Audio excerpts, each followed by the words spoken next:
You campaigned on lowering prices for consumers. We've seen all of these executive orders. Which one lowers prices? We have done a lot, and there have been a number of executive orders that have caused already jobs to start coming back into our country, which is a core part of lowering prices. More capital investment, more job creation in our economy is one of the things that's going to drive down prices for all consumers, but also raise wages so that people can afford to buy the things that they need. If you look at our slate of executive orders, no, Margaret, prices are going to come down, but it's going to take a little bit of time, right? The president has been president for all of 5 days. I think that in those 5 days, he's accomplished more than Joe Biden did in 4 years. It's been an incredible breakneck pace of activity. We're going to work with Congress. We're, of course, going to have more executive orders, and we're going to try, the way that you lower prices is that you encourage more capital investment into our country. And you ask specifically, what executive order is going to help lower prices? All of the stuff that we've done on energy, to explore more energy reserves, to develop more energy resources in the United States of America. One of the main drivers of increased prices under the Biden administration is that we had a massive increase in energy prices. Donald Trump has already taken multiple executive actions that are going to lower energy prices, and I do believe that means consumers are going to see lower prices at the pump and at the grocery store, but it's going to take a little bit of time. Rome wasn't built in a day, and while we've done a whole lot, we can't undo all of the damage of Joe Biden's presidency in 4 days. Well, there are a lot of things that contributed to higher energy prices, and there was record oil and gas production. Yes, Joe Biden did many terrible things to lead to an increase in prices. I agree, Margaret. No, but all the things you experience at the grocery store are what people touch and feel. That's what you were talking about, bacon on the campaign trail. Of course, of course. Those things, when do consumers actually get to touch and feel a difference in their lives? Well, Margaret, how does bacon get to the grocery store? It comes on trucks that are fueled by diesel fuel. If the diesel's way too expensive, the bacon's going to become more expensive. How do we grow the bacon? Our farmers need energy to produce it. So if we lower energy prices, we are going to see lower prices for consumers, and that is what we're trying to fight for. Let me ask you about another area that you campaigned on quite a lot, and there was a flurry of activity on, and that has to do with immigration. Sure. The U.S. Conference of Catholic Bishops this week condemned some of the executive orders signed by President Trump, specifically those allowing immigration and customs enforcement to enter churches and to enter schools. Do you personally support the idea of conducting a raid or enforcement action in a church service, at a school? Well, let me address this. Of course, if you have a person who is convicted of a violent crime, whether they're an illegal immigrant or a non-illegal immigrant, you have to go and get that person to protect the public safety. That's not unique to immigration. We're going to enforce immigration law. We're going to protect the American people. Donald Trump promised to do that, and I believe the U.S. Conference of Catholic Bishops, if they're worried about the humanitarian costs of immigration enforcement, let them talk about the children who have been sex trafficked because of the wide open border of Joe Biden. You personally let them talk about going people like Laken Riley churches. who were brutally murdered. I support us doing law enforcement against violent criminals, whether they're illegal immigrants or anybody else, in a way that keeps us safe. Let me ask this question, Margaret. Let's separate the immigration issue. If you had a violent murderer in a school, of course I want law enforcement to go and get that person out. Of course. So what's the point of the question?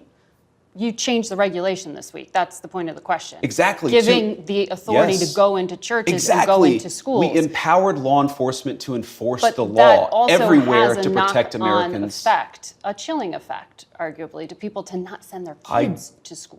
There are 5 legal challenges already to one of the other immigration actions, the order on birthright citizenship. A federal judge appointed by Ronald Reagan, I think you'd agree, has some conservative credentials, paused the order to end birthright citizenship, calling it blatantly unconstitutional.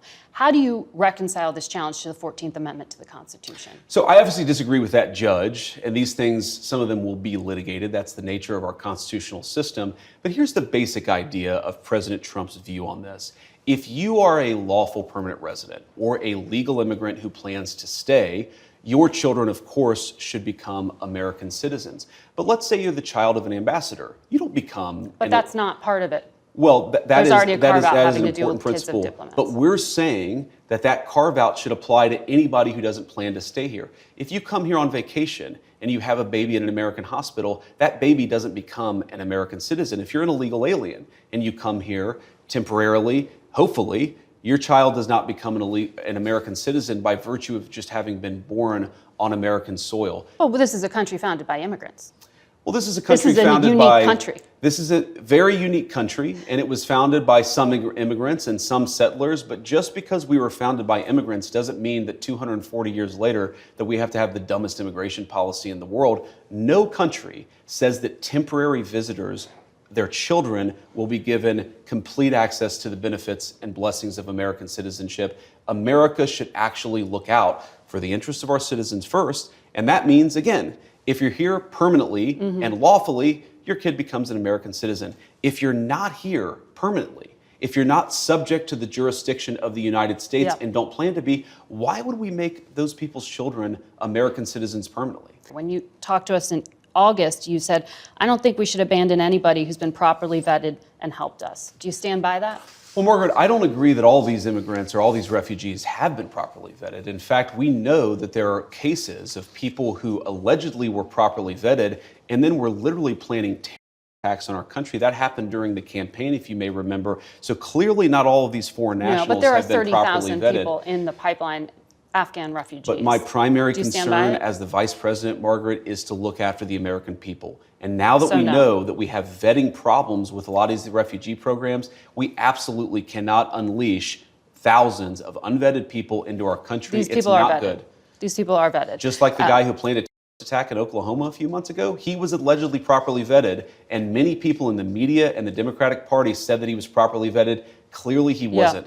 I don't want my children to share a neighborhood with people who are not properly vetted, and because I don't want it for my kids, I'm not going to force any other American citizens' kids to do that either. 2 weeks ago, you were on Fox News, and you said, if you protested peacefully on January 6th and had Merrick Garland's Department of Justice treat you like a gang member, you should be pardoned.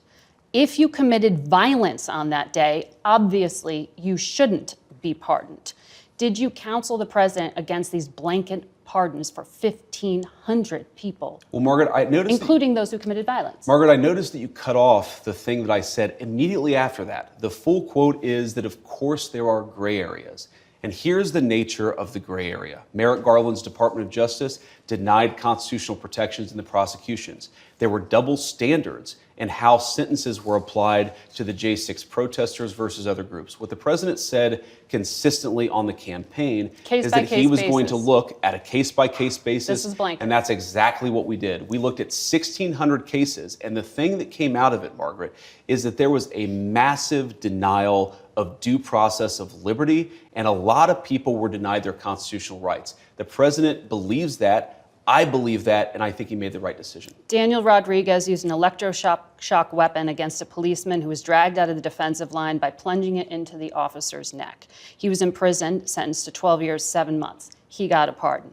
Ronald Maccabee hit a cop while wearing reinforced brass knuckle gloves, and he held one down on the ground as other rioters assailed the officer for over 20 seconds, causing a concussion. If you stand with law enforcement, how can you call these people unjustly imprisoned? Margaret, you're separating, there's an important issue here. There's what the people actually did on January the 6th, and we're not saying that everybody did everything perfectly. And then what did Merrick Garland's Department of Justice do in unjustly prosecuting well over 1,000 Americans in a way that was politically motivated? Is violence like that against a police officer ever justified? Violence against a police officer is not justified, but that doesn't mean that you should have Merrick Garland's weaponized Department of Justice expose you to incredibly unfair process, to denial of constitutional rights, and frankly, to a double standard that was not applied to many people, including, of course, the Black Lives Matter rioters who killed over 24 people and never had the weight of a weaponized Department of Justice come against them.